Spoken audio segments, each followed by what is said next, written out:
time before we get to the roll call. Okay. Thank you. Before we. Oh. Okay. Thank you, Mayor Story. You're very welcome. Are we ready for the roll call now, Chloe? Yes, Councilmember Bertrand.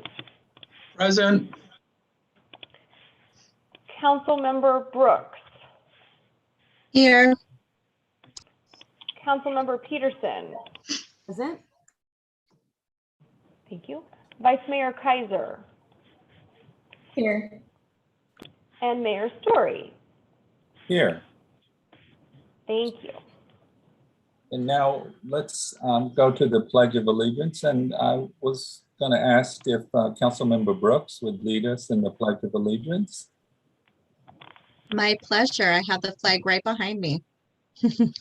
I pledge allegiance to the flag of the United States of America and to the republic for which it stands, one nation, under God, indivisible, with liberty and justice for all. Thank you for doing that. Next, I'm going to go a little bit out of order and next go to item number 4, which is additions and deletions to the agenda.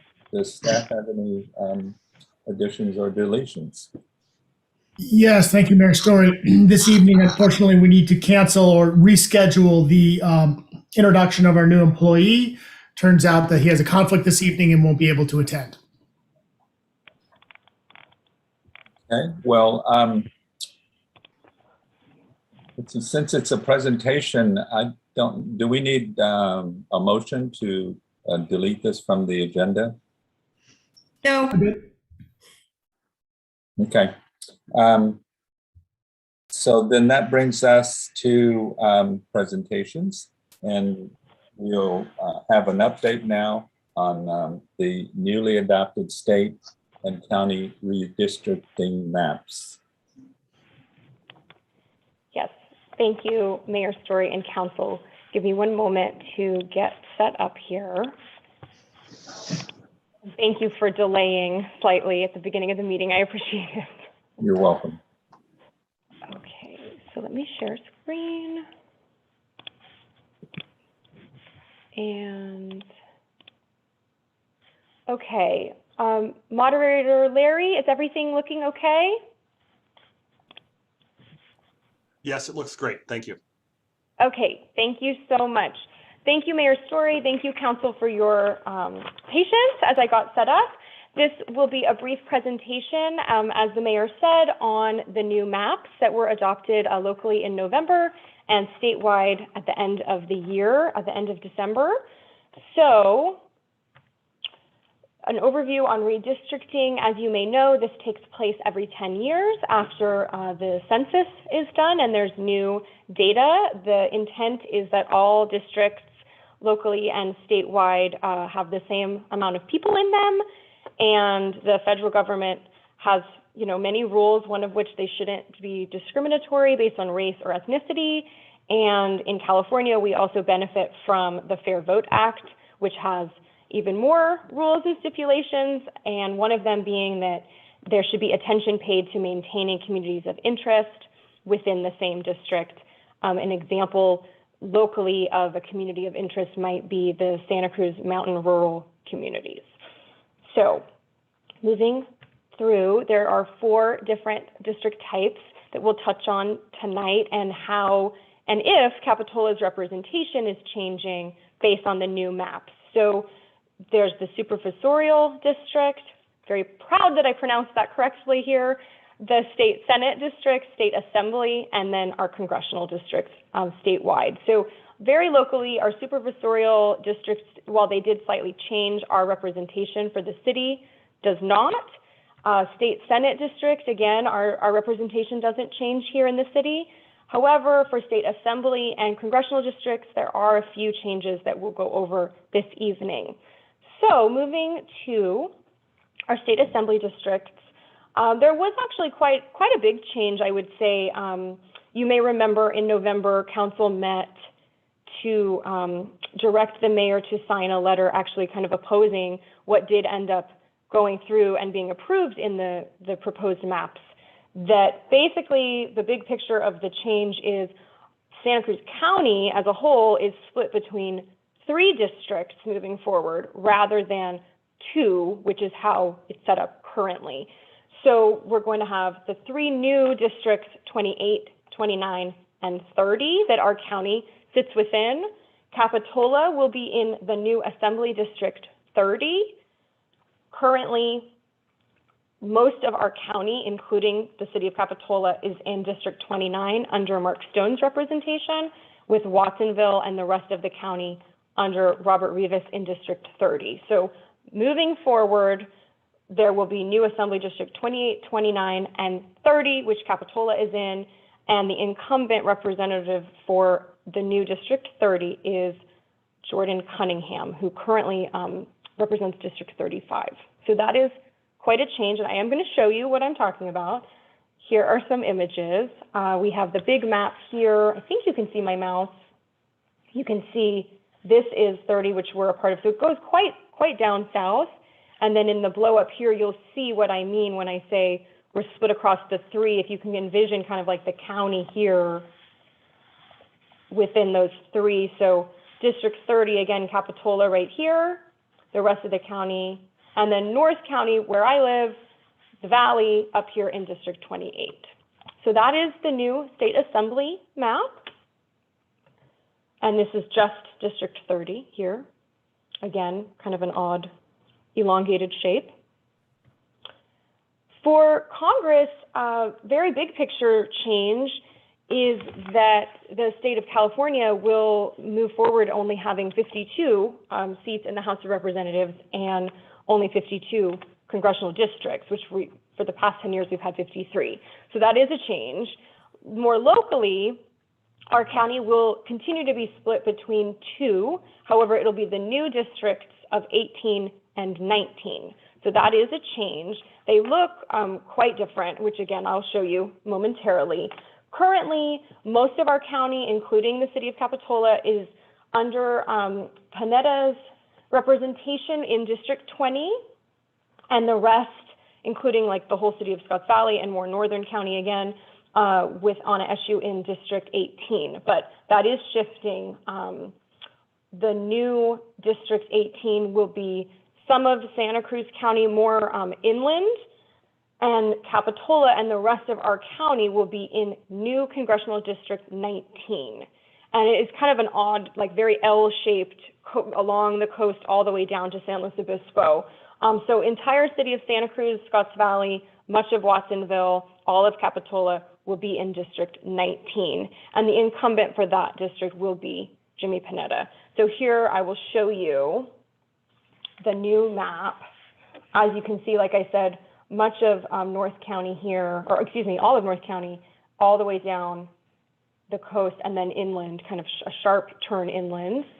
And here's a nice picture. You can see all of the mountain communities here bordering Los Gatos, Scotts Valley. Here we are, Capitola, some of Corralitos, all the way down bordering District 18, that new 18. And if you're interested, Anna Eshoo will be in District 16, no longer representing any of Santa Cruz County. So that is quite a change, just kind of more big picture. So that is the new congressional map. Again, here is just the new District 19. And key takeaways, I would say just a reminder, these maps will take effect soon, but not until the upcoming election. So we have the primary in June, and then of course our general election, November 8th. And as I mentioned, on the local level, not much has changed, certainly not for Capitola with our Board of Supervisors, for our county. And at the state Senate level, that really remains quite status quo for us here.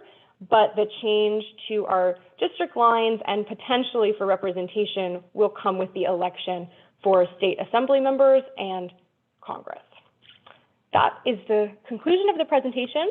Thank you so much for your time. Yeah, thank you, Kelly. Thank you. Do council members have questions? Okay, seeing none, Thank you once again. And Chloe, I realize that we didn't get an opportunity to do your announcement leading into the council meeting. Oh, thank you. I'd be happy to. So as the mayor referenced, this meeting is not physically open to the public in accordance with California Senate Bill 361. We are, as you can see, meeting via Zoom, and there are several ways for the public to watch and participate. Information on how to join the meeting using Zoom or a landline mobile phone, along with how to submit public comment during the meeting tonight, is available on our website, cityofcapitola.org, and on the published meeting agenda. The public can also live stream the meeting on our website or on YouTube. As always, the meeting is cablecast live on Charter Communications Cable TV Channel 8 and is being recorded to be rebroadcast on the following Wednesday at 8 a.m. and on Saturday following the first rebroadcast at 1 p.m. on Charter Channel 71 and Comcast Channel 25. And our technician this evening is Melissa. Thank you so much, Melissa. Thank you, Mayor Story. Yeah, thank you, Chloe. Yeah, and thank you, Melissa. And I wanted to give the attendees a head up if they wish to participate in public comment using email, which is public comment at ci.capitola.ca.us. That you may want to go ahead and start preparing those emails now so that they can be ready to submit when we get to that item pretty quickly now. So with that, that brings us to item 3, additional materials. Do we have additional materials for the meeting this evening? Yes, Mayor Story, Council did receive one additional material. It was a public comment email regarding item 8B. That is the lifeguarding update item. Thank you. Okay. Thank you. We've already done item 4, which will bring us now to oral communications by members of the public. This is the opportunity for members of the public to comment on items that are either on the consent agenda or not on tonight's agenda. And you may do that. You'll have, if you'll raise your hand in Zoom, the moderator will let you in and you will have 3 minutes to speak. You can also phone in, and I believe that we have up on the screen now the directions on how to participate, as well as the email address.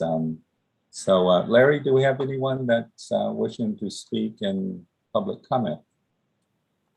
Mayor Story, I do see one person so far. It is Serge. Good evening. Can you hear me? Yes. Okay. My name's Serge Cagno. Good evening, Mayor and City Council. I am on the county's Mental Health Advisory Board. I'm the secretary, and I tried to send for public comment, sent you a flyer of our upcoming meeting. We have a presentation by one of the co-chairs of a nationally recognized report called Roadmap to the Ideal Crisis Response System. It's a pretty long report. It's about 200 pages. It's about assessing the behavioral health crisis system in a county with all of the different jurisdictions, municipalities, police departments, nonprofits, community, getting together to do an assessment and finding the gaps in the system. And then after finding the gaps, which are easier to agree on than the solutions, then going from there. I've reached out to different city councils and their different representatives. I think somebody from your police department just confirmed today that they would be able to come. So there should be a flyer. You can Google the Mental Health Advisory Board for Santa Cruz and find our next meeting, but it's February 17th, 3 to 5 p.m. And the presentation will start around 3:30 or 4. We're hoping that this is just going to be, as you know, like a Brown Act, a presentation kind of meeting with some input, but that we'll be able to find the players who want to continue on with meetings and we can create a work group and decide our format at a meeting after that. So if you're available, or if you can send a representative, we would very much appreciate it. And we would welcome you to our meeting at the Mental Health Advisory Board. Thanks. Yeah, thank you, Serge, for that announcement. If I may ask, will this presentation be available over Zoom? It'll be a Teams meeting, and the flyer has the short link for it. The agenda will come out a couple days before. Okay, so people can find the link on the flyer then. Yeah. Yes. Okay, great. And there's also a call in if that's the way that people want to do it, and it'll be recorded if people miss it and they still want to be involved. Great. Okay. Thank you for bringing that to our attention. Okay. Thank you very much. Have a great night. Yeah. Are there any other members of the public that wish to speak during public comment? Mayor Story, I do not see any attendees with their hands raised on this item, Okay. and we haven't received any emails on this item. Okay, with that, I think we'll move on to item 6 then, which is, I'll start with staff comments.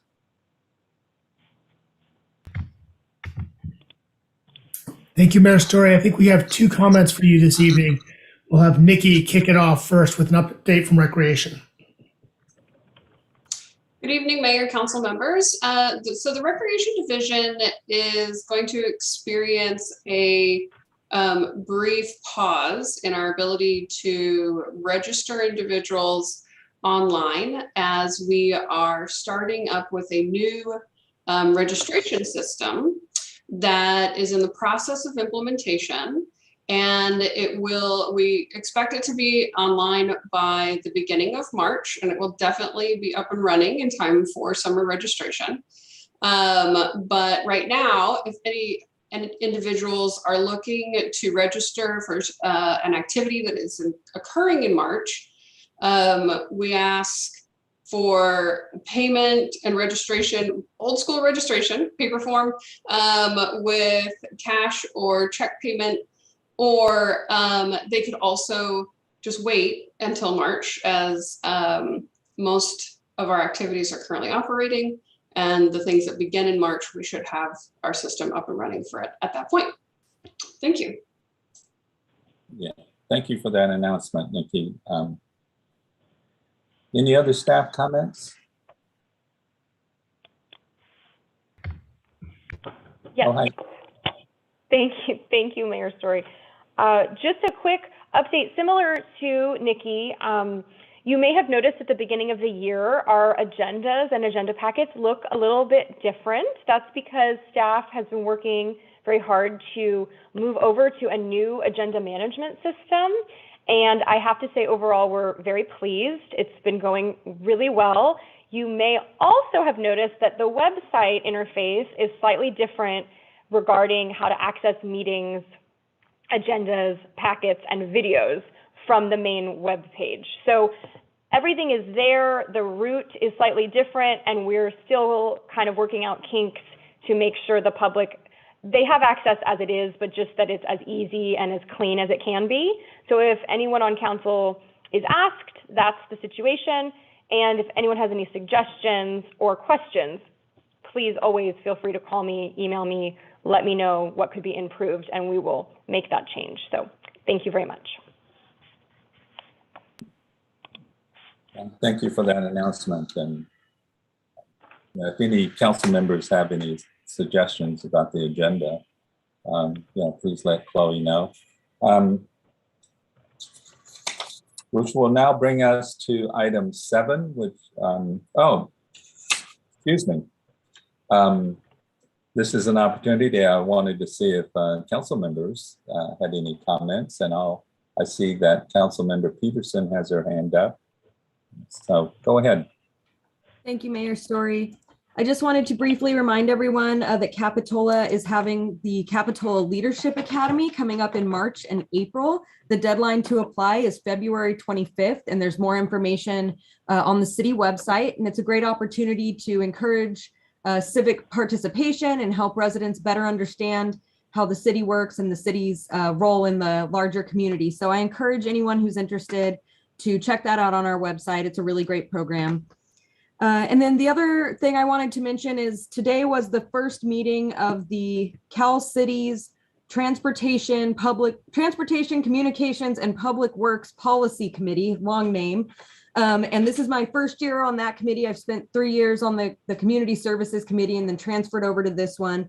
And I just wanted to share a little bit about what the work plan item that we spoke about today. This committee in particular is going to be focusing on obtaining funding for sustaining and improving critical infrastructure. And that includes streets, highways, bridges, transit, but then also broadband and other economic development items, bridging the digital divide, improving the water grid, and focusing on efficient and cost-effective project delivery. So no small tasks, lots of really exciting and important stuff. I believe we're going to be meeting 4 more times throughout the year as we work to advocate on behalf of our city and all cities throughout the state of California to obtain funding through state government sources. So stay tuned for more on that. Thank you very much. Thank you, Councilmember Peterson. Vice Mayor Kaiser. Thank you, Mayor. And yeah, I want to echo what Kristen said about the leadership opportunity, just to learn more and understand more about our awesome town. And Kristen, kudos for being on yet another board. I honestly don't know how you do it. But also I just wanted to do a little shout out for our Central Fire and our first responders, Capitola PD, and everything for our little brush fire that we had recently right near the trestle and near our museum, which I know was probably a scare for most people in City Hall, obviously. But thank you everybody for just putting forth your best work and communication. It means a lot, and I know that it makes us all feel really protected living here, and that's a huge quality of life for me personally. So I can only imagine it is for most people, but thanks to our city, and hopefully we can keep up the good work on that front. Thank you so much. Thank you, Vice Mayor. Any other council members have comments? Seeing none, I wanted to report out that the Mayor's Select Committee met on January 22nd, just this past, and part of the actions that they took were to, one, confirm Capitola as being the regular sitting member of LAFCO, with Scotts Valley being the alternate. We did affirm Councilmember Brooks as the regular representative from Capitola to continue in that role at LAFCO, and Donna Lind was appointed as the alternate from Scotts Valley. We as well appointed Jack Dillis to the Monterey Bay Area Resources District, as well as the Consolidated Redevelopment Oversight Board. And those were the actions that we took at the Mayor's Select Committee. Oh, the LAFCO terms start on May 22nd of this year and will run to May 4th of 2026. I also wanted to report last Tuesday night, the Arts Commission met, and they did report out that they have confirmed a schedule of 12 bands for the Twilight Concert Series to start on June the 15th, this summer.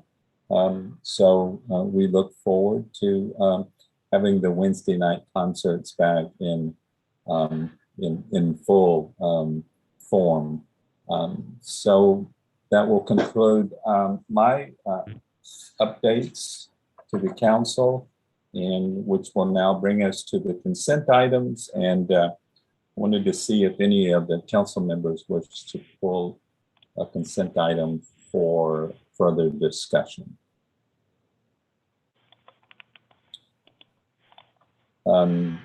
Seeing none, I'll entertain a motion to approve the consent items.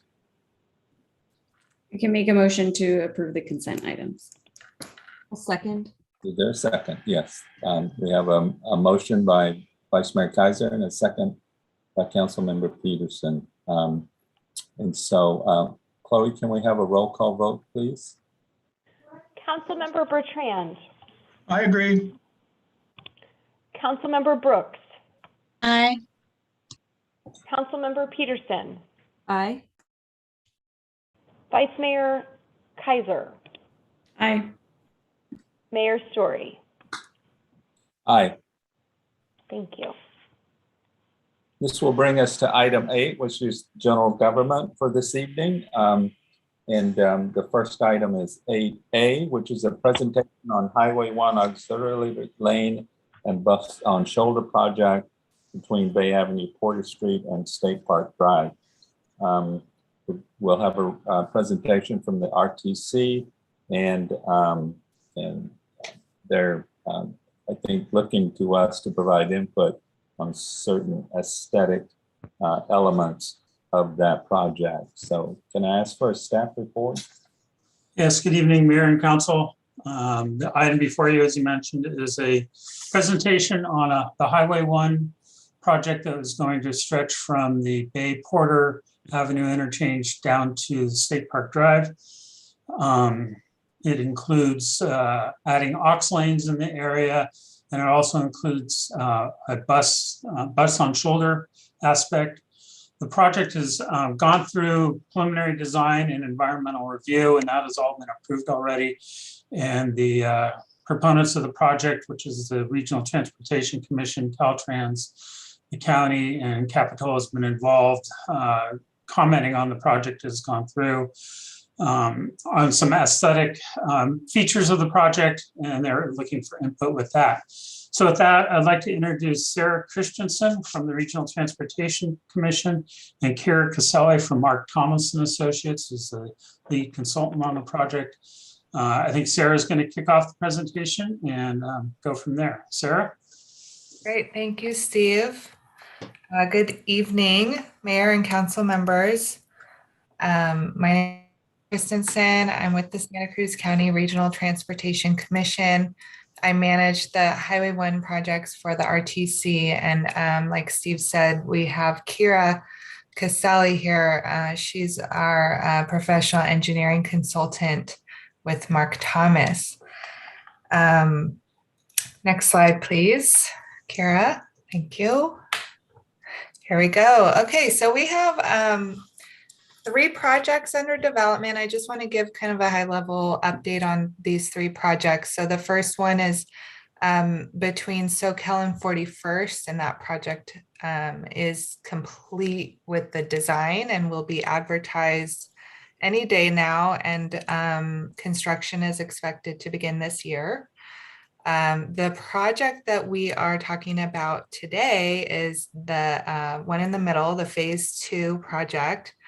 And this project is in the final design phase. We are planning to finish design this year and go to construction next year. And then finally, the last segment of auxiliary lanes and bus on shoulder is the phase 3 project that will bring it all the way to Freedom Boulevard.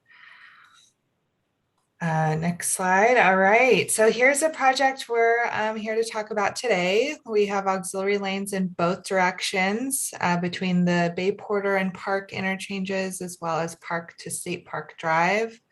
There are 2 bridges proposed as part of this project. One is the replacement of the Capitola Avenue overcrossing, and the second is the new pedestrian and bicycle overcrossing at Mar Vista Drive. The schedule here, we finished the environmental phase in 2020. We're currently finishing up the final design and right-of-way phases, and planning to begin construction in 2023, next year. here's just kind of an overview of the additional auxiliary lanes that are proposed as one of the main components of the project. So there will be a widening on both sides of the highway, and as well as in the median. This project is going to provide significant benefits to traffic operations on the freeway. And also a main part of it is obviously the replacement of the Capitola Avenue overcrossing. And I just want to say thank you to the city of Capitola and to have staff involved with the project development team. It's been really helpful to have such a great partnership through the development of these projects. And I'm going to hand it over to Kira to talk about the aesthetic opportunities for the project that we're looking at. Great. Thank you, Sarah. And thank you, Mayor Story and council members. So I'm just going to highlight some of the aesthetic features, as Sarah mentioned. There has been studies done or input that's been received for the corridor wide aesthetics. So I'm going to start with that. In order to provide consistency along the highway corridor, we're proposing similar features through this segment of the project.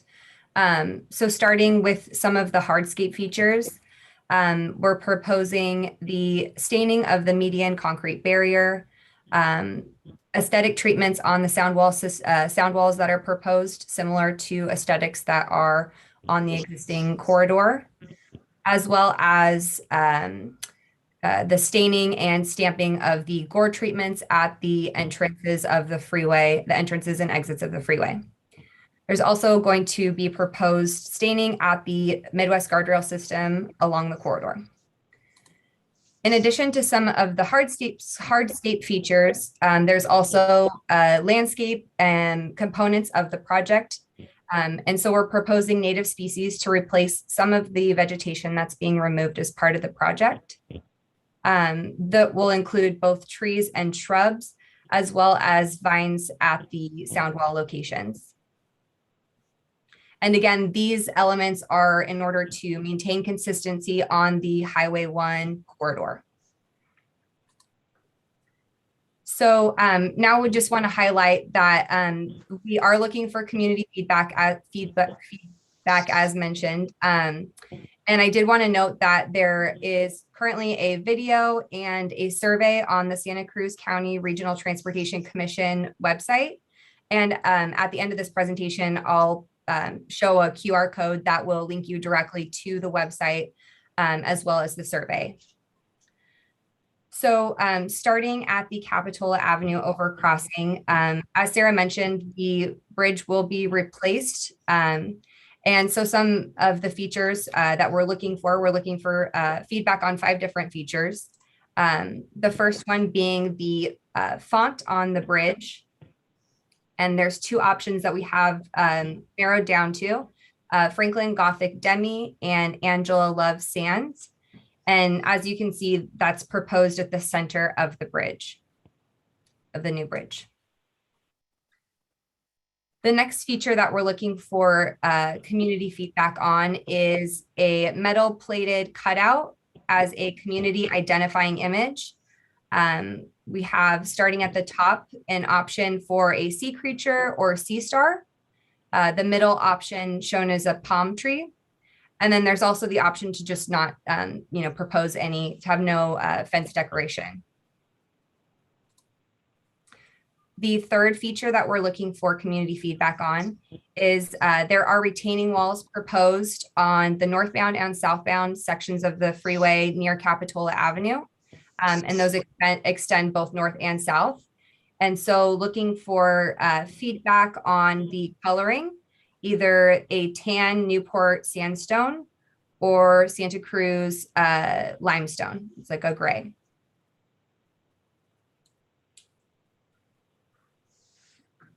The next feature is the possibility of proposing art feature at the bridge entrance. The orange arrow is identifying approximately where that would be located. And then there's also a few different options that are what the bridge entrance column could potentially look like. So that concludes the 5 aesthetic features that we're looking for feedback on at Capitola Avenue. We are also oh, sorry, no, there's one more feature, excuse me. Surprise. So the 5th feature that we're looking for feedback on is either whether or not to have the inside of the bridge painted, and that would be as part of the pedestrian experience, a blue wave, or to not have that. That concludes the aesthetic features for the Capitola Avenue overcrossing. The project is also, as Sarah mentioned, the proposing a pedestrian and bicycle overcrossing at Mar Vista. And back in fall of 2020, not 2002, that would be a long time ago. The project team presented 3 concepts in 2020 and received community feedback on those aesthetic features. And based on community feedback, the Misty Redwood aesthetic was selected. So today we're looking for feedback on the bridge name font. The 3 options are Charmini Extra Bold Alt, the Botanic Bold Italic, and Forte.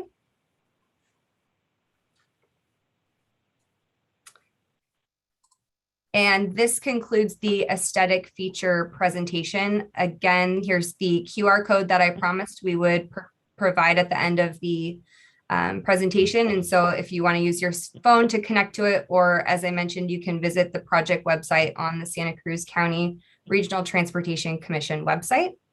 And I'll leave this slide up, but that does conclude our presentation if there are any questions or discussions.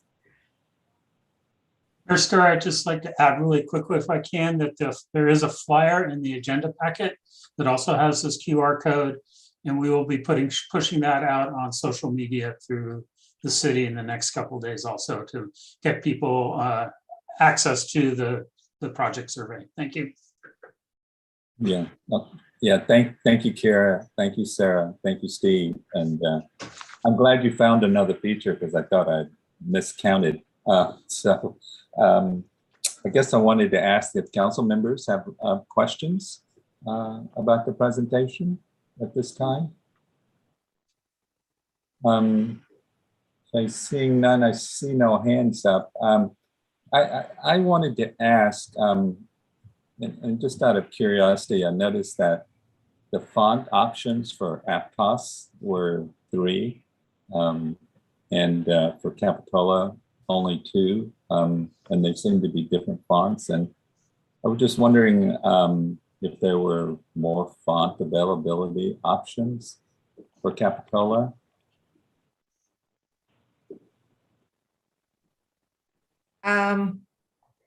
We only proposed 2 because we actually struggled with this as a project development team. One of those fonts was really inspired by I guess the Capitola sign with the big C. And that was really the theme that we were, I guess, inspired by. We've also received some comments about consistency of the fonts. We've actually received quite a few email comments, not specifically from, City Capitola folks, but just in general. I think there's some desire for consistency, but if you'd like to see another font, feel free to. Yeah, there we go. That's the inspiration. But if you want to see another font, you can feel free to give that input to Steve and pass it along to the PDT. All right. Yeah, if it comes from the mayor, I think it has some weight. So.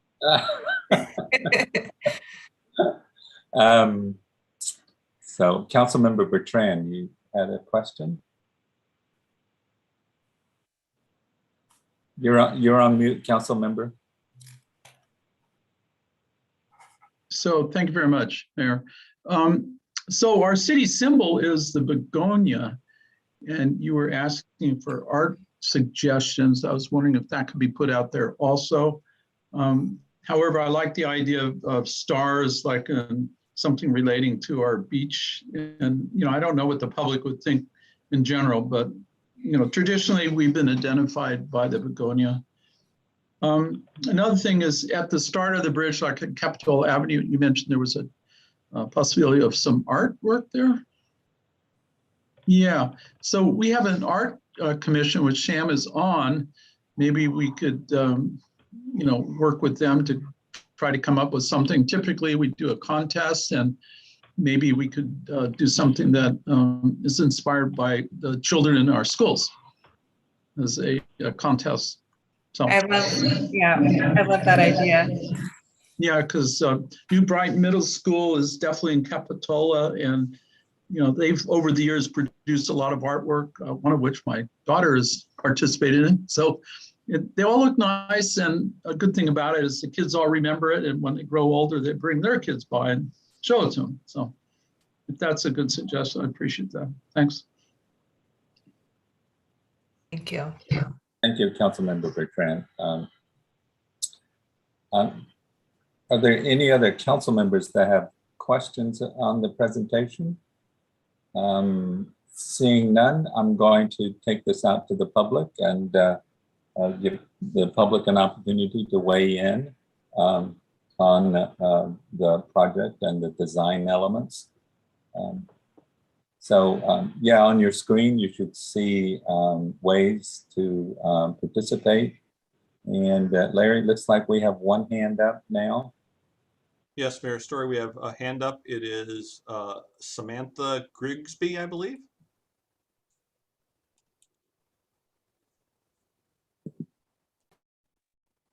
Okay, yes, go ahead, Samantha. I believe she's still muted, Mr. Mayor.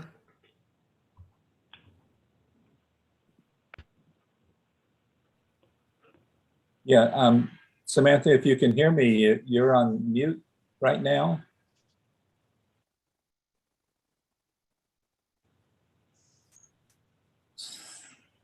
Sorry, we'd like to actually retract that. We're a little busy. Sorry about that.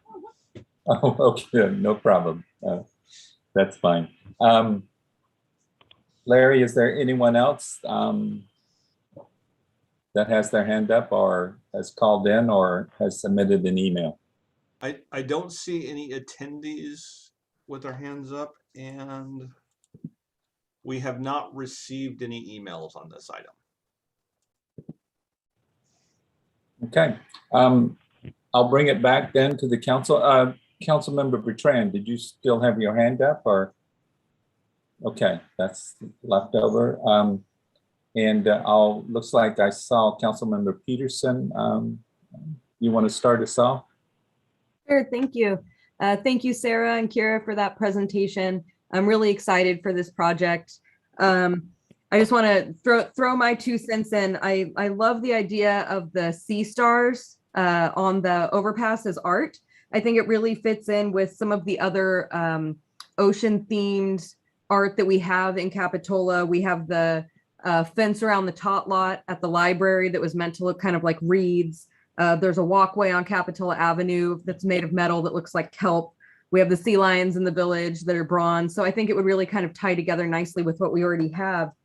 And then along with that, having that wave painting on the pedestrian, again, kind of ties into that overall sea life, ocean theme that I really appreciate, along with the art features.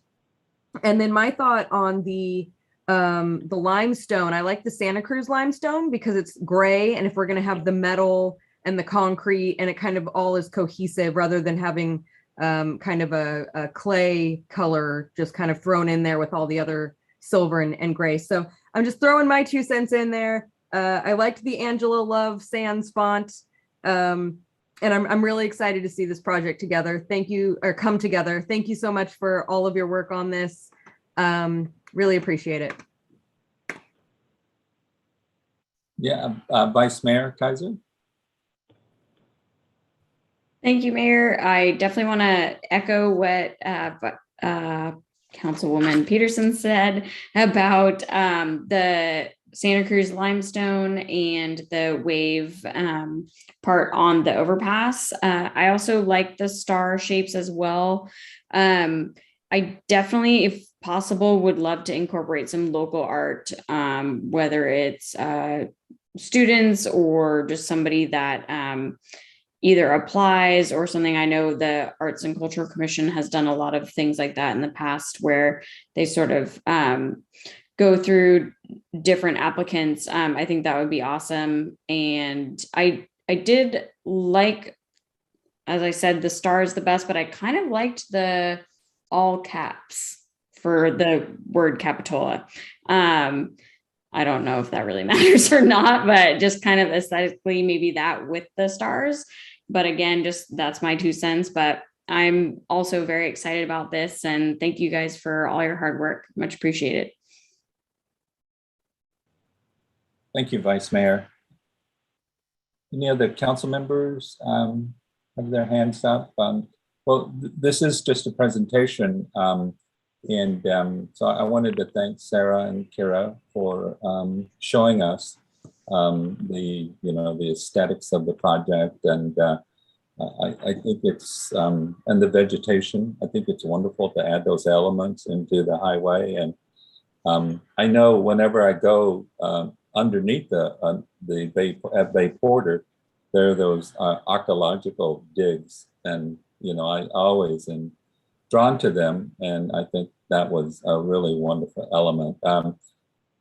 Certainly appreciate doing the public outreach and doing the survey to give members of the public the opportunity to weigh in and give their aesthetic sensibilities to the project. I'm hoping that we can maybe kind of support your effort in that, and having a link on our website that links to the RTC survey and the video to get more public input. And also, I will certainly relay this information to the Arts Commission, and whether they individually or maybe collectively may want to make some recommendations to the work that you're doing. So thank you very much for really bringing beautifying the project, and I think it's going to be wonderful additions. With that, I think we will. There's no action to be taken on this item, so I will move us on to item 8B, which is the Lifeguard Services update. And this is the recommended action is to approve a resolution amending the hourly and seasonal salary schedule and modifying the City of Capitola Beach Lifeguard Junior Guard Instructor job descriptions.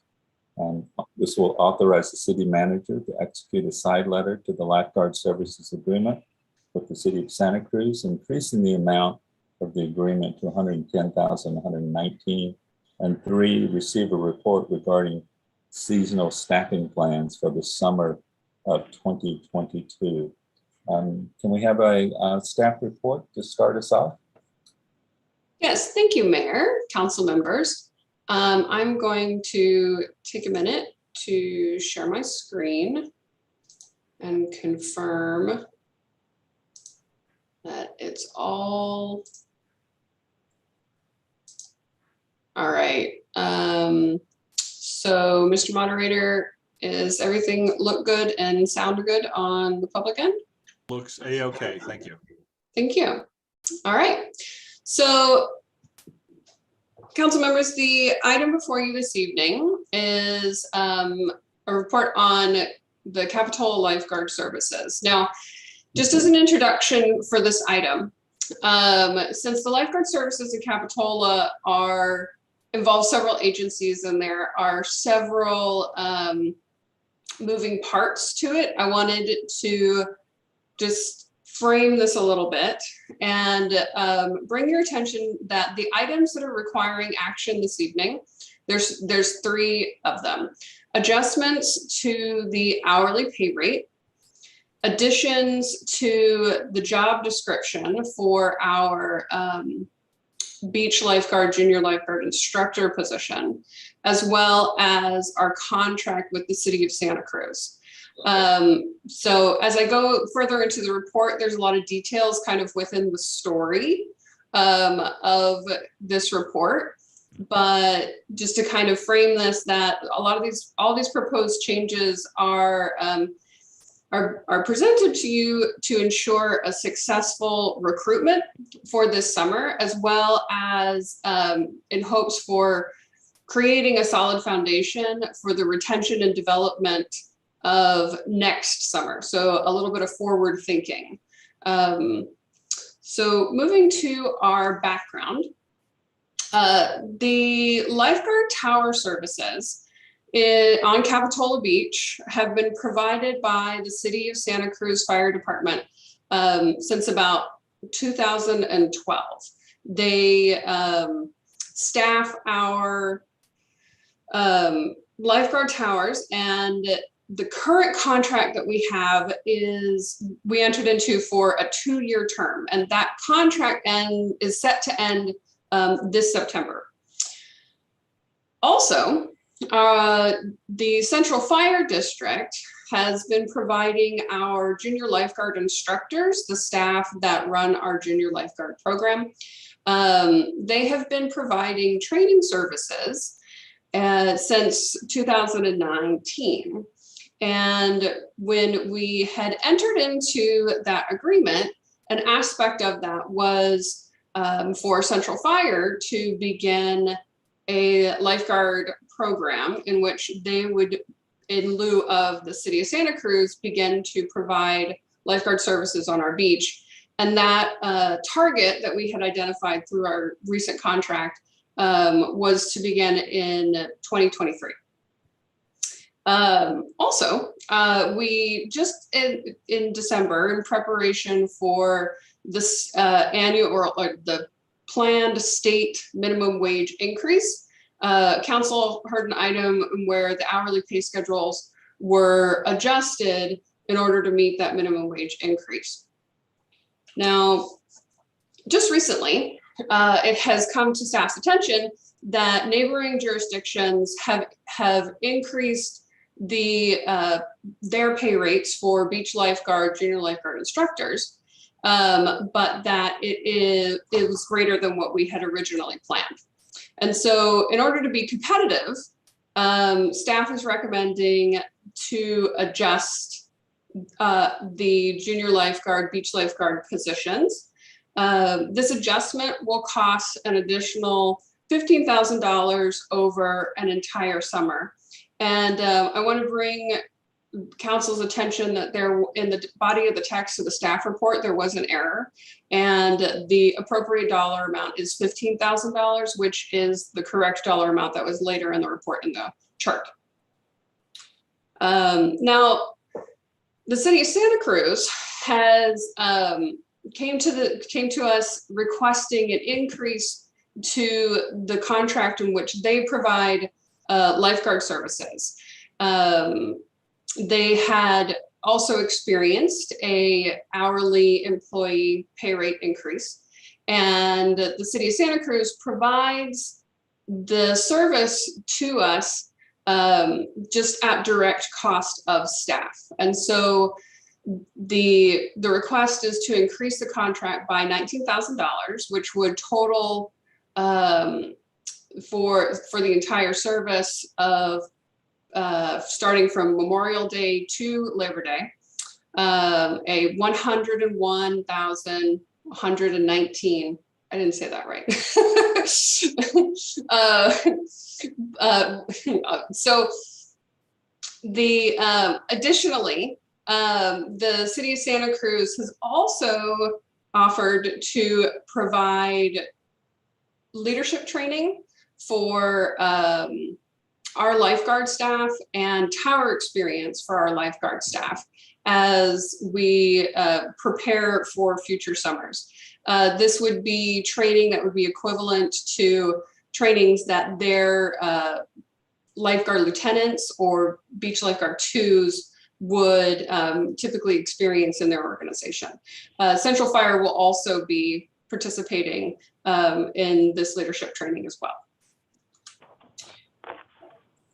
So Central Fire, as that has been providing that training program for us, and has also been in the process of developing a strategic plan within their newly merged agency, and therefore is unable to identify a timeline in which they would be able to start a beach lifeguard program within their organization and provide tower services on Capitola Beach. So in thinking about how we can move forward for the future, one of the recommendations is to adjust the beach lifeguard, junior lifeguard job description, enabling us to have a little bit more opportunity within that recruitment pool. There are two changes that are being proposed. The first one is to change the age requirement for employment. Currently, the job description identifies that as 18 years of age or older.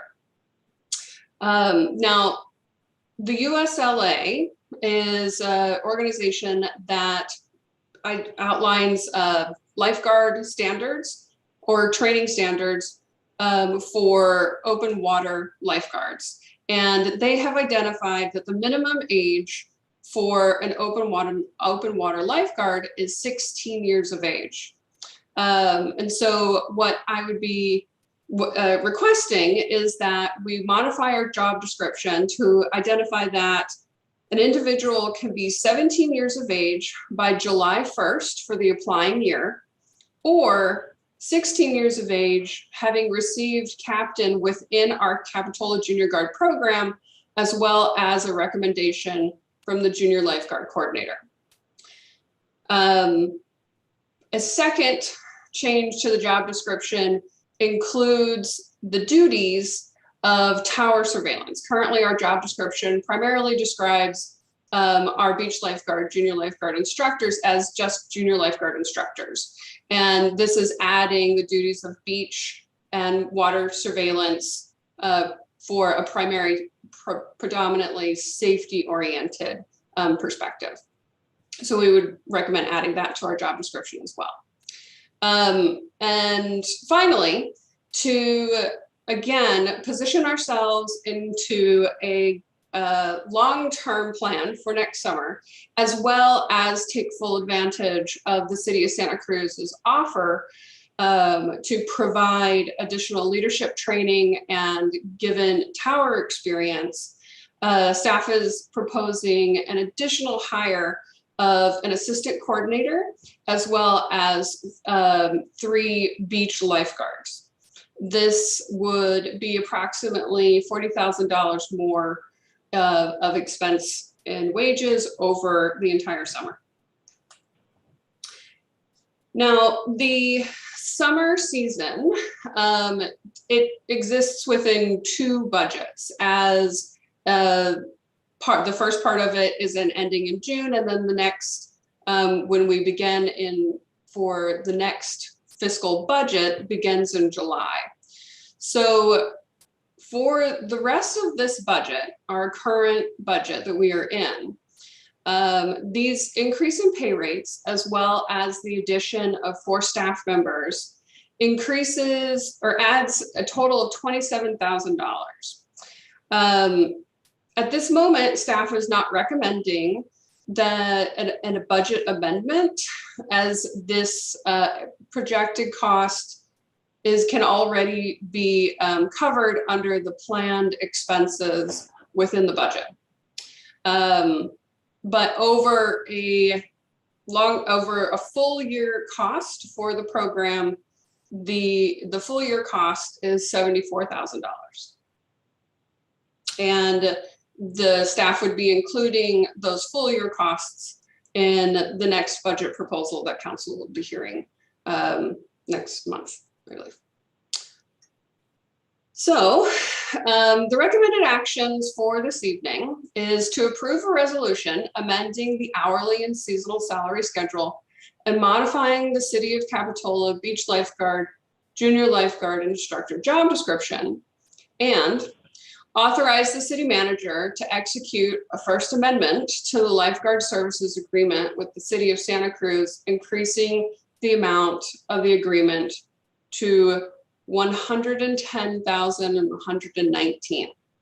And again, I want to draw council's attention that since the release of the packet, there has been a change in language for the amendment, and that it is to execute a first amendment and not a side letter. So with that, I am available for questions.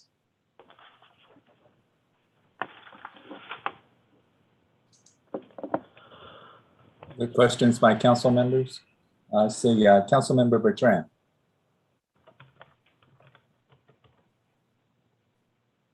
Thank you, Mayor. Nikki, you mentioned something about a standard organization, Lifeguard Association, I believe, and the extra training that you're contemplating, including ocean surveillance, et cetera, so we can develop our program. Can you comment a little bit about how we will stand in terms of standard practices, like in comparison to what they do in Santa Cruz? I know at issue at one point was our comparison in terms of standards, in terms of safety, et cetera, compared to other programs. I just want to get a better understanding of that since I'm new to this. Thank you. Yeah, thank you for the question. So since we had started partnering with Central Fire, our staff, our junior lifeguards staff, have been trained under USLA standards. So they, which meet or exceed those expectations. Now, Central Fire has a skill set in order to train us, but our partnership with the City of Santa Cruz, where they actually are operating a lifeguard program and have done so respectfully on our beach as well as their own beaches.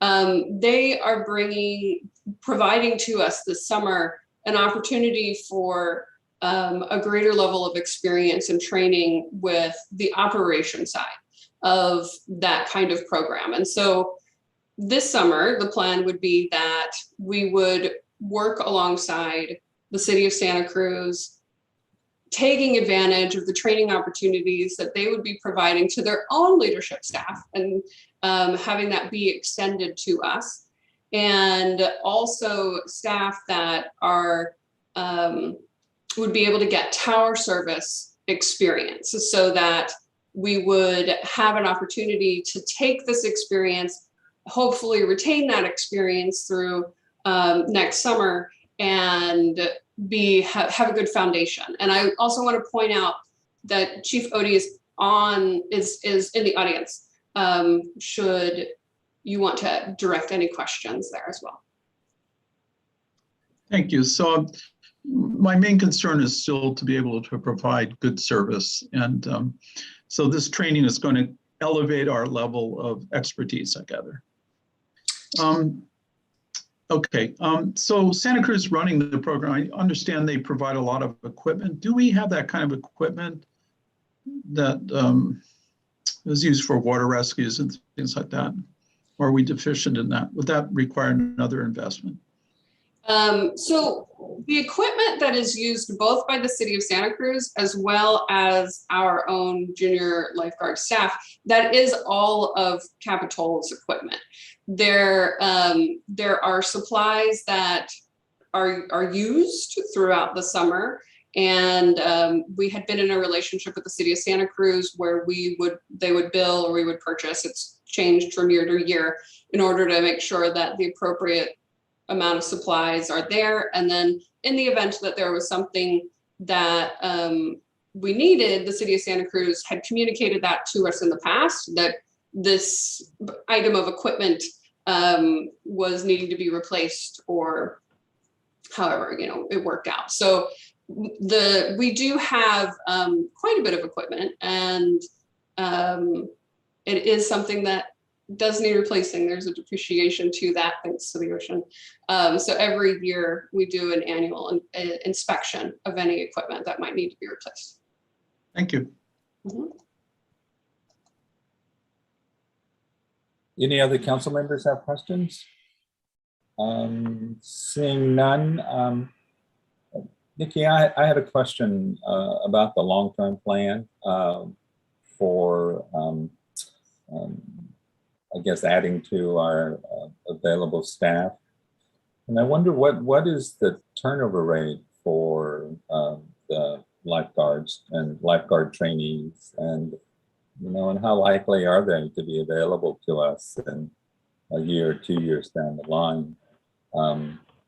And in the event that Central Fire should maybe move forward with their planning and develop a program, will this be wasted money? So thank you for asking those questions. They're great questions. So the first one, I'll answer you backwards, is that no, this wouldn't be wasted money.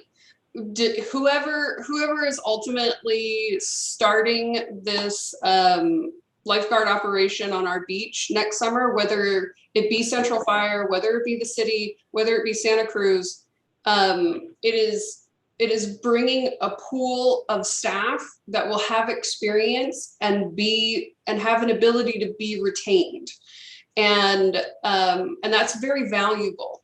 Each year, it is typical that any organization, some are hourly positions, you have about a 50% retention.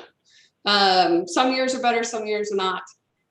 One of the challenges that we're working with is that the past 2 summers, we have been operating in a modified program due to COVID.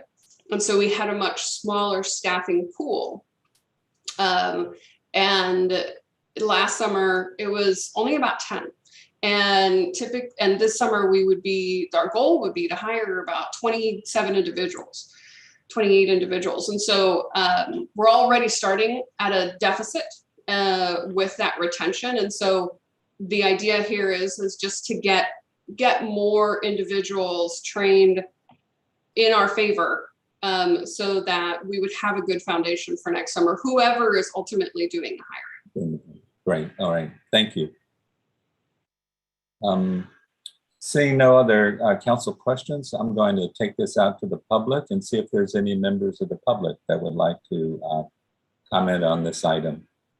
If you would, please raise your hand. All the instructions are coming up on the screen now. Should be able to see them. Larry, do we have anyone wishing to speak on this item? Story, I do not see any attendees with their hands raised for this item, and we have not received any emails.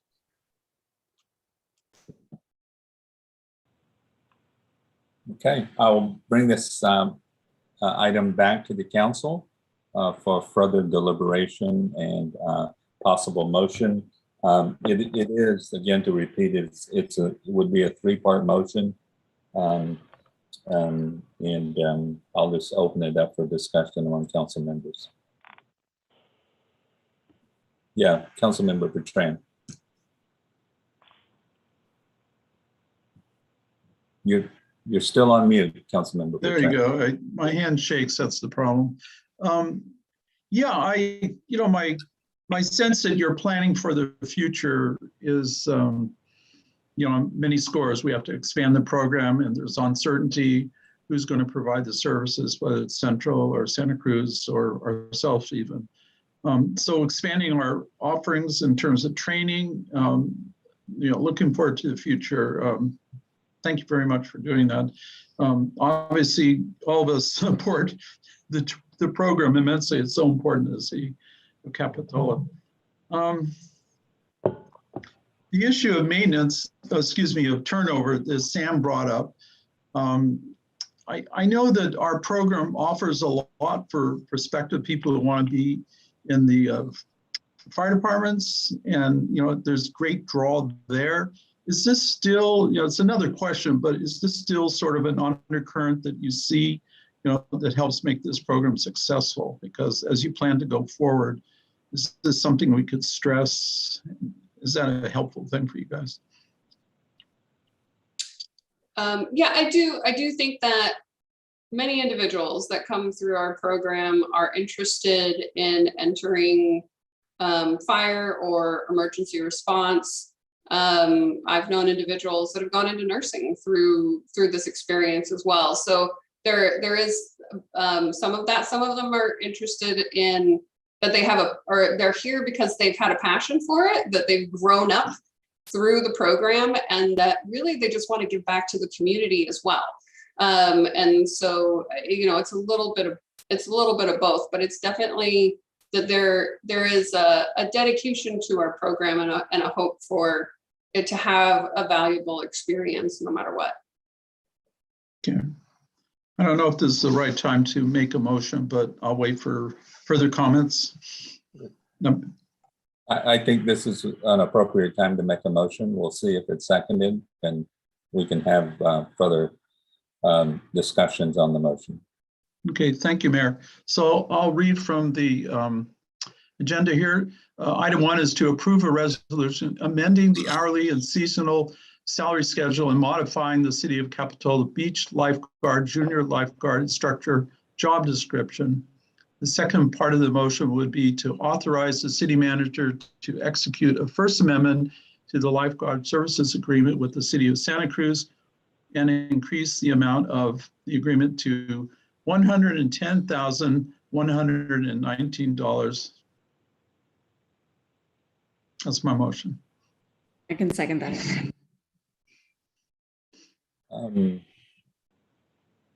So I see the third part, it's actually just to receive the report regarding seasonal staffing plans. I will amend the motion to include receiving the report. Thank you very much. Okay. And Vice Mayor. I can second that amendment if necessary. Yeah, thanks. Okay. So we have a motion and a second on the floor. Is there any further deliberation by council members? Seeing none, before I call for the vote, I did want to recognize, and I think appreciate Nikki's efforts to, I think, maybe be prepared to beef up our own lifeguard program. We've been fortunate enough to have Central Fire and have City of Santa Cruz fill in for us. But as we move forward, it may be incumbent upon us to be self-sufficient and to start developing our own programs.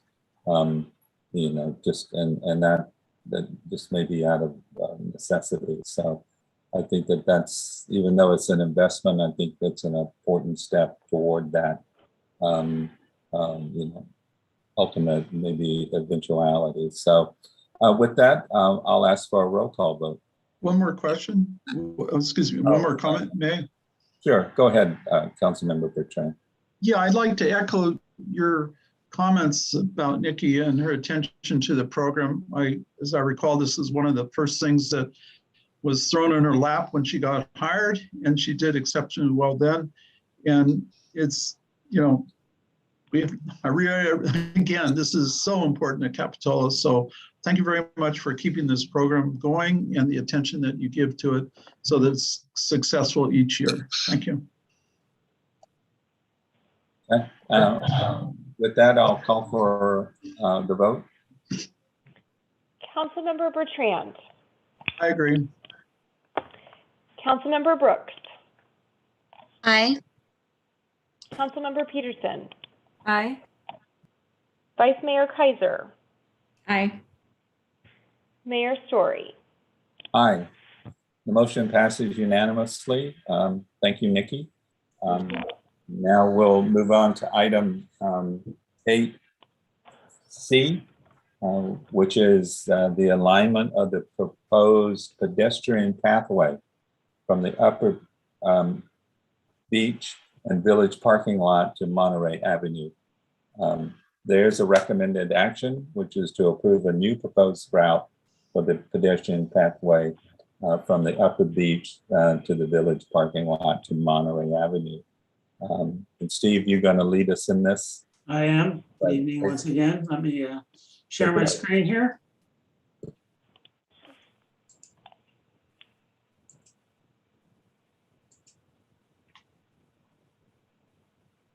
Does that look right, Mr. Moderator? It looks great. Thank you. So the item before you tonight is continuing to look at the proposed pathway that we have between Monterey Avenue and the Upper Beach and Village parking lot. Been on the books for about 6 years now. Keeps kind of changing as the project along the rail trail changes. And so we finally come up with a new alignment we think allows us to move forward in a much quicker manner. So to give you some quick background, 2016, the city received a grant to construct this pathway from the RTC. It wasn't a defined pathway at that time. It was envisioned we were going to try and separate people walking up to Monterey Avenue from the traffic. Right now, they're forced to walk in the roadway itself. There's people who do it every day. It's especially crowded, obviously, in the summer when we have nice weather. The initial plans were to traverse up the slope of the rail trail, or up the slope of the railroad property, and actually tie in up on the grade, the rail grade, and follow that up to Monterey Avenue. We've drafted up plans, gone through review with the RTC, came up with a proposed plan, which then kind of hit some skids because the county started working on segments 10 and 11. Sorry, I skipped a slide there. So what we found in working, trying to put this project on the rail trail itself or up on the rail corridor, was that there's a lot of work involved in assessing potential pollutants, mitigating them. The council remembered back in last March, we approved an agreement that said if there's pollutants in there that need to be mitigated regardless of a pathway, that the RTC would take care of it. If there was pollutants that only needed to be mitigated because of the pathway, then it would have been our responsibility as part of our project. The county, which is working on segments 10 and 11, which do go through Capitola, was trying to do this on a more global scale, and we were hoping to piggyback along with them as they were completing these environmental reviews and the mitigation measures. They're still looking at how the pathway is going to align in relation to if there's going to be rails, if there's not going to be rails. You all know all those issues, and probably better than I do, but they're still in design and doing the environmental studies, and they're still several years away. And rather than wait for them to complete that work, we sat down with them and talked about proposing a new alignment for just our segment, our little pathway, if we will, that's supposed to tie the parking lot and whatever goes on in the corridor, the rail corridor eventually. And we came with the idea of essentially building a sidewalk along the existing road. The advantage of this new alignment is that it's predominantly outside the rail corridor, rail property.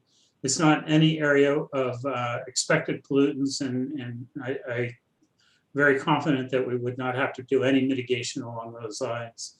It reduces the amount of retaining walls going up that slope. We're going to have some extensive retaining walls to do. And it ties in cleanly with the crosswalk at Monterey Avenue to the east side. On the east side, part of this project always included kind of trying to dress that up, and it went from just doing simple landscaping to tying it into a trail at that point. And it's gone back and forth as we've worked with the RTC. At this time, we had proposed kind of going back to our original plan, which was to put some curb and gutter in there, try and keep cars from going up there and parking, and then also doing some landscaping up there. Very simple. If their use of that property changes in the future from RTC's use of owning of that property, it wouldn't be a big loss to change what we've put in there, but it would dress up that corner and stop it from being a parking lot at certain times. So this is a pretty broad overview of the proposed line. So here, the orange line here was the original one. It was going to go along the base of the road and then cut up to the rail level and then go to Monterey Avenue, tie in via here and go across the street. What we're proposing now is obviously just following the curb line. We have 2 dashed lines because there's 2 oak trees here. We have not done any studies about how to try and minimize the impacts on those. So we kind of 2 options are each side of the oak tree would still go across, and here you can see the little small improvements that we're proposing on that side. I have some pictures here, kind of give you a better idea. You can see we would put a curb ramp here, giving access to strollers, wagons, wheelchairs. Everybody could get on this sidewalk and go out, and they would be separated from the vehicles going through here. Looking at it from the other direction, it's the same thing. And here we kind of just run into this tree, and we need to figure this out. Obviously, the impacts on the oak trees here is significant. I don't think we'd have to remove them, but I've got some pictures here that show. So the first thing is, one of the trees that we've always identified was going to be a problem was this giant cypress tree that had been there. Unfortunately for the tree, maybe good for the project, was it suffered significant damage about 2 months ago when a large branch fell and put a large scar into the trunk itself. We consulted arborists, and they did say it was going to be significantly weakened where that branch came off, and they recommended a removal. And I believe it was removed only about 2 weeks ago at this point. So it removes a significant hurdle, to be honest with you. Looking at it the other way, so the cypress stump is way down here. You can see I've numbered the oak trees that are along the way. And I have another picture that shows them a little better coming up. So, but there are 6 oak trees here that will potentially be impacted. If we had gone the original route, there was 6 to 8 oak trees that were going to impact it, that were, and some are the same trees. So we're hopefully reducing the impacts on the oaks, but it's not still significant. So here's another picture of the oak trees. The cypress tree is just off the picture here, to reorient you. So these 2 trees, if we had started the pathway going up, these 2 trees would have been removed on the pathway going up to the rail corridor. As they sit now, we're not certain whether we can build a sidewalk here. We are trying to look at whether we can move this curb line out away from the trees to give us more room to get space around the oak trees, but this is what needs to be looked at as we move forward. Under the old alignment, these trees were going to have to be removed because we were meeting ADA at 5%. It was a very gradual slope, and it just kind of just ran up here. This oak tree was most likely impacted, and those trees will not be impacted with what we're going forward with now. These next 2 trees, I think, are far enough away, but only time will tell as we move forward with the design, whether we can save these 2. And then I'm going to go back 1 slide. This tree number 1, and there's a tree hidden behind it. You can see these branches right here are going to be the toughest ones, because if they weren't there, it'd be very clean just to run up here and tie into this curb ramp here, and we'd have a continuous sidewalk up here. If we go around them, we are starting to encroach back onto the RTC's property, the rail corridor property, as we back away and go behind these trees. So one of the thoughts is, could we do a bulb out here? And I don't know if we have enough width here. We need to lay that out. But saving these trees we're either going to have to be going behind them and probably digging on top of the roots, or potentially removing them. So I just want to be kind of, it's a difficult project to get in there, but we do think it's worthwhile realigning that pathway. There's less impacts on the trees. There's reduced savings in the project cost because we will not be having the mitigation and the pollutant chemical concerns that we do if we work up on the rail corridor itself. Both the county and the RTC, who are kind of taking the leads on 10 and 11, segments 10 and 11 have reviewed this, and they can concur that this realignment makes sense. It provides the necessary link to whatever project they came up with, but it doesn't hamstring them at all as they move forward with their design. So our recommended action tonight is to approve the proposed route, the new proposed route for the pedestrian pathway from the Upper Beach and Village parking lot to Monterey Avenue. And with that, I'd be happy to answer any questions. Councilmember Brooks? Thank you, Mayor Story. Steve, is there an expiration of this funding that we're trying to utilize? It's RTC money, and I do not believe there's an expiration date at this time. And is it specific to the use of this particular project that we have to utilize this RTC funding? It was awarded for a connection to a rail trail, if we will, and the parking lot. It's a possibility we could shift it to another project of a similar thing, but it was granted for the project. And then for clarification for the recommended action, by moving forward today, will this come back with the plan and then we would vote on the actual plan at a later time? I'm just concerned about the trees and not really having a good gauge of it. So there's two actions you could take. One recommended action would be just to tell us to proceed. We would kind of go through a design process and come back to you when we're ready to take the project out to bid. An alternate would be to ask us to do some preliminary design and impacts on the trees and come back at that stage, which would be before we would ask for project approval. Thank you, Steve. That's all my questions. Any other, Councilmember Bertrand.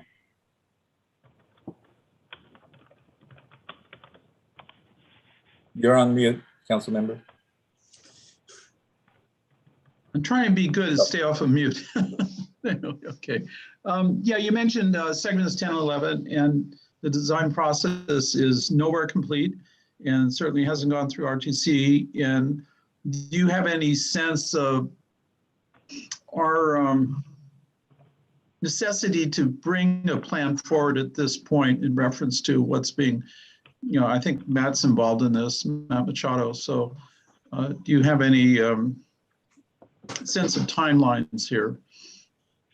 Because basically I hate to see you waste a lot of effort. Right. And this is such a movable thing on RTC side. I think what we're after is trying to improve the safety of people walking up from the parking lot up to Monterey Avenue and back. We know it's a major pedestrian corridor. Everybody parks at that end of the parking lot, tends to go up there. And we're trying to get that built and not wait for all these other decisions that need to be made by the county, the RTC, and everybody else to figure out how best to tie that in. I think this project gives us the ability to provide that safety measure now in the near future and not wait. And then once those plans become finalized, we can still build connections to the rail corridor if they're needed that would spur off of this. And I don't see that changes a whole lot. But this gives us the opportunity to build something while they're going through their process. The other question is, with putting a sidewalk in, is this going to narrow the the driveway sufficiently that we're going to lose parking? Or is it wide enough at this point? So that's one of the things we need to study, is that, especially around some of the oaks, is can we push it out, maintain lanes of travel that are safe and without creating problems between the cars. We need about 10 feet. It's really close in some of the areas, whether we can push the curb out 6 inches and gain that 6 inches separation from the oak trees. But that's part of the preliminary design work that will be done. Okay, yeah, because if we could save the trees and maybe lose a parking spot or have the orientation of the parking a little bit differently, we might be able to accomplish what you're talking about, saving the trees and also providing the safety, which I think, I completely agree. That's a paramount issue. Thank you. Any other questions on the report?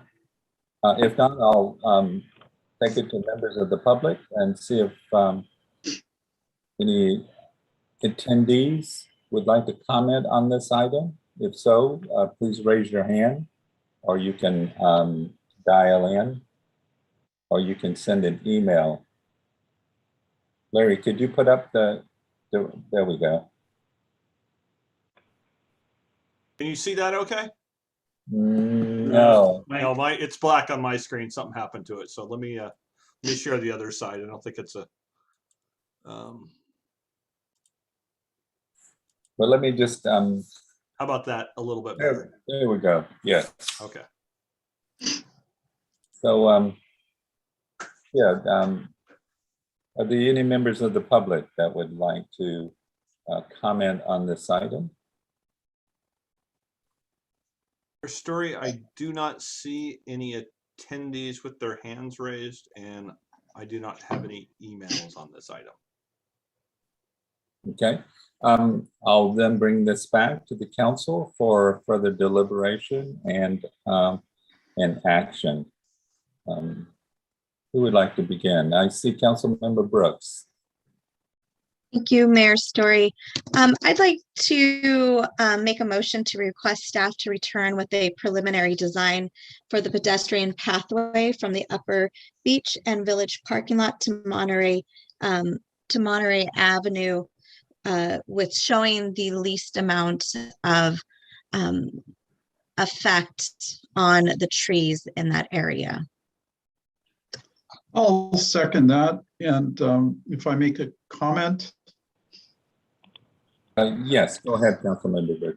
Yeah, the sentiment that Councilwoman Brooks is talking to is, I think, very critical. You know, when I walk up that trail, and I've been walking up that trail for good 20 plus years, those oaks are really wonderful. And I like the canopy of them. There's sort of I mean, I've been in several places like that, and I wished I could see, you know, the overarching of oaks that make it such a wonderful place to walk.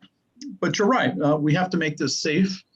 I haven't heard of any complaints, but you know, it is an issue that could come up, and so we have to address it. And if you could come up with other ways that would protect the trees, and you know, if we possibly have to sacrifice some of the parking arrangements just to do that, I would welcome to see a design to do that. And so that's why I'm seconding it. And I think Councilwoman Brooks completely got the sense of our discussion and concerns. Did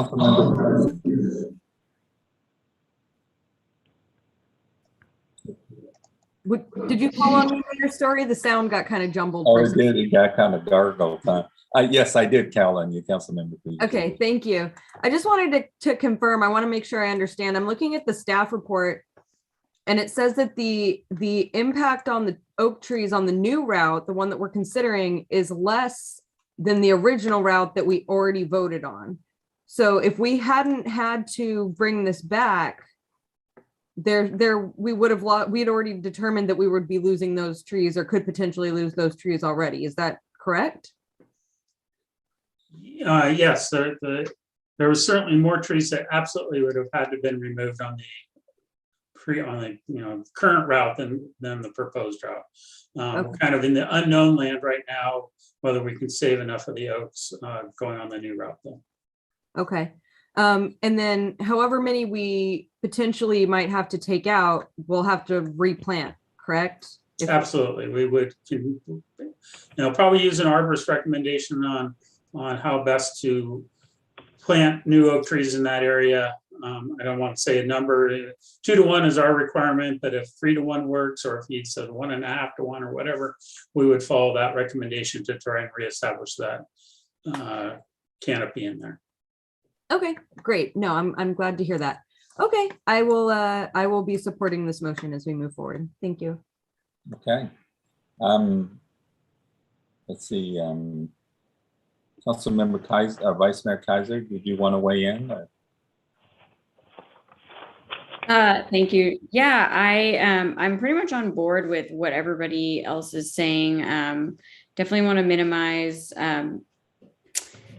involving too much tear down of any of the oaks. And I do think that this is a priority as far as pedestrian access and pedestrian safety, and keeping it on that side of the lot, which is closest to the train tracks and the stop at Monterey. I think that's important rather than involving the other side of the entryway of the parking lot.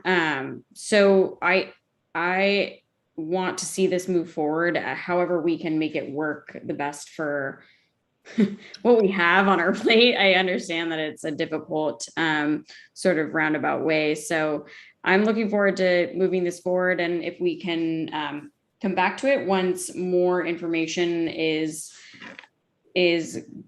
figured out based on the trees and whatever we need to do to keep it just safe and environmentally sound is right up our alley, I think. So Steve, thank you so much for all the work, and I'm looking forward to making this more of like, just, I think it visually too will look really cool and more open and accessible to everybody. So it's awesome. Thank you. Councilmember Brooks, did you have your hand up again? I just wanted to add that, Steve, I'm sure this is something that you do already, and I know there's a first and second, it's just additional comments from myself here, that I believe the trees act almost as a sound wall for the neighbors, for the houses there. I lived in that place for 10 years, so I know personally.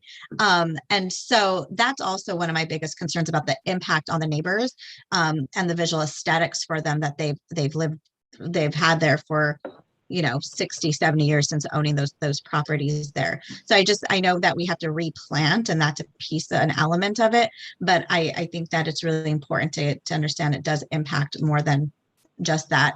And to Councilmember Bertrand's point, everyone's walked that, and I think we've kind of had our own anecdotal observations of gosh, it's really annoying not to have a sidewalk, but that's just kind of been our presumptions. I don't know that we've had any real issues or other than our own internal complaints of not having a sidewalk.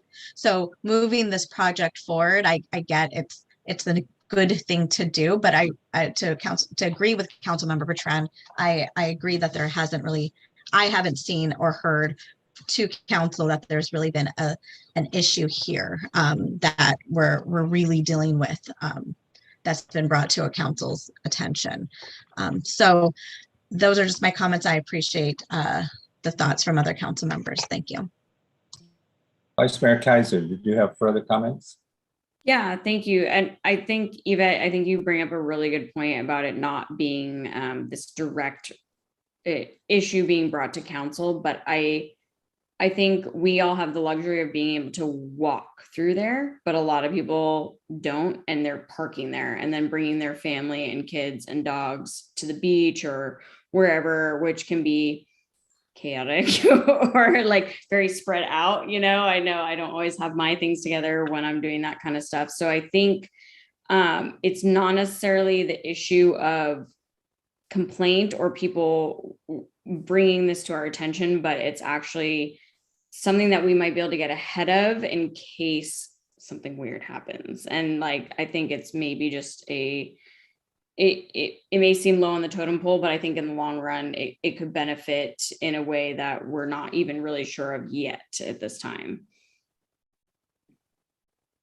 Thank you. Councilmember Bertrand, did you have further comments? Yeah, I do. It's a little off the subject, but it sort of begs the question. I think we need a sidewalk on the lower end too, that leads to Capitola Avenue. And, the people take their wagons down that just as much as they do going up. And I think more people do that in terms of, going down. Some people walk up, but when they have the wagons, they rarely take it up. That's my observation. And those cars come through there fairly fast sometimes in the wrong direction, which is not expected. So maybe we need a sidewalk on the other side going down to Capitola Avenue in terms of safety. Just to put that out there.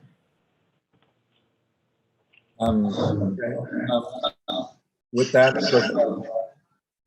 before I call for the vote, I'm just gonna maybe add Steve, do everything you can to save the trees.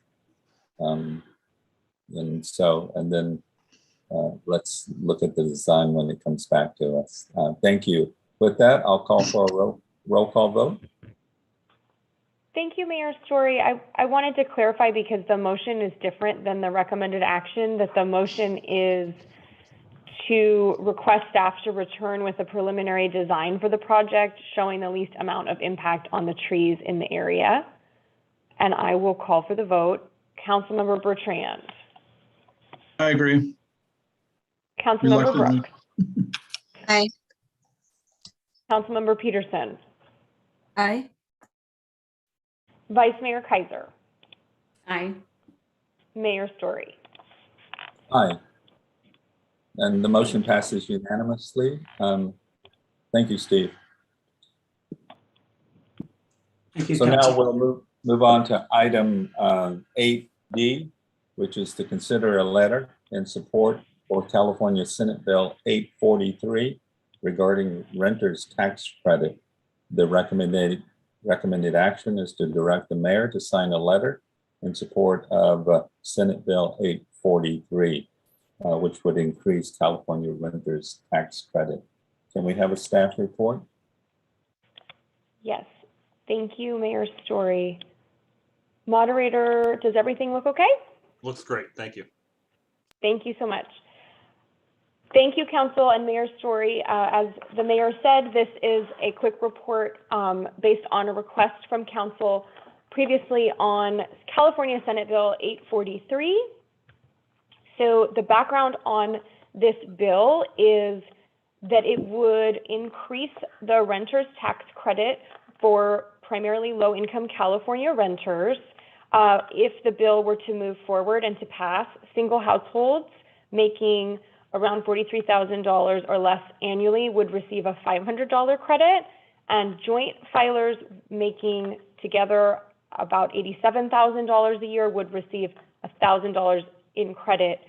Something I think that is notable is that single parents would receive the same as joint filers, not single households, under the new bill.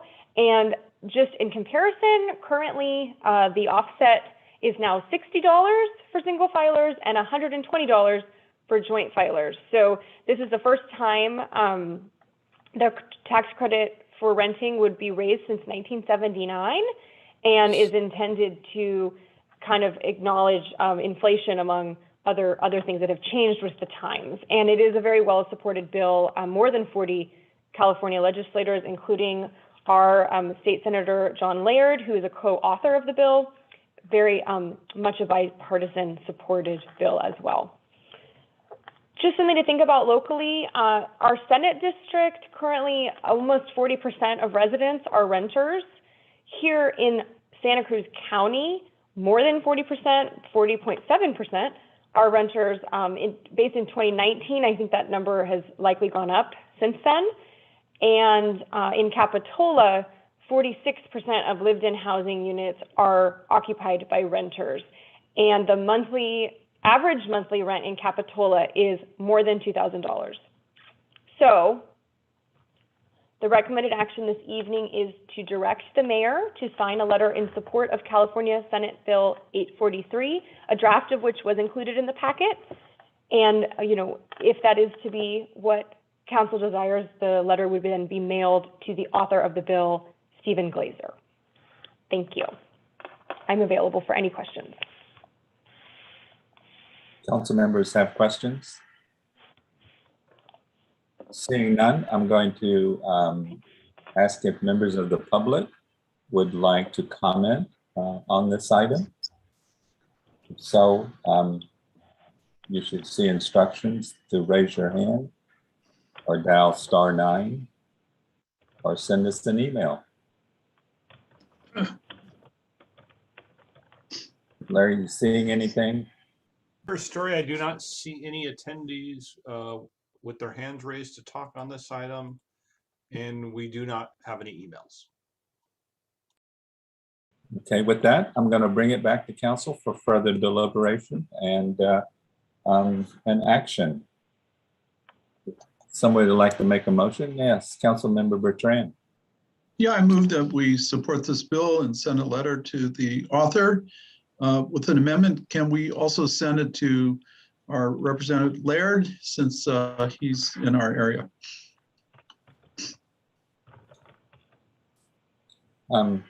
Is there a second to the motion? Councilmember Peterson? Yes, I'll second that. And if I could make a friendly amendment or an addition, if we could also have this sent to the committee on, I believe it's the committee on budget and fiscal review, I think is where it's going to be going. So that the committee members who will be, considering this bill will see it, and not just the author who's actually presenting it. I think that's a good point. So it's still in committee, and so it has to be come out of committee first. So yeah, I'll accept that. Thank you. Well, thank you. In that case, I second with the amendment. Yeah. Thank you. Just to clarify, were there requests that the Budget and Fiscal Review Committee and Assemblymember Laird be CC'd on the letter? That's fine. Yeah. Okay. Yeah, that's the idea, right? Okay, just to get clarification on that. Are there any other council members that have comments on the motion before us?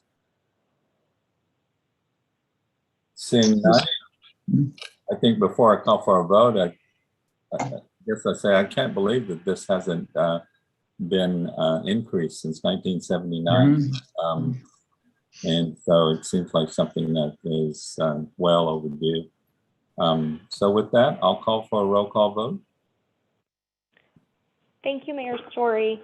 So to clarify, you're directing the mayor to sign the letter, which will then be sent to the Committee on Budget and Fiscal Review, as well as CCing Senator Laird and Senator Glazer. Councilmember Bertrand. I agree. Councilmember Brooks. Aye. Councilmember Peterson. Aye. Vice Mayor Kaiser. Aye. Mayor Story. Aye. And the motion passes unanimously. Thank you, Chloe. And with that brings us to item 9, which is adjournment. So I will adjourn this meeting until our next regularly scheduled meeting on February the 24th at 7 p.m. With that, thank you, everyone. Thank you, staff, and everyone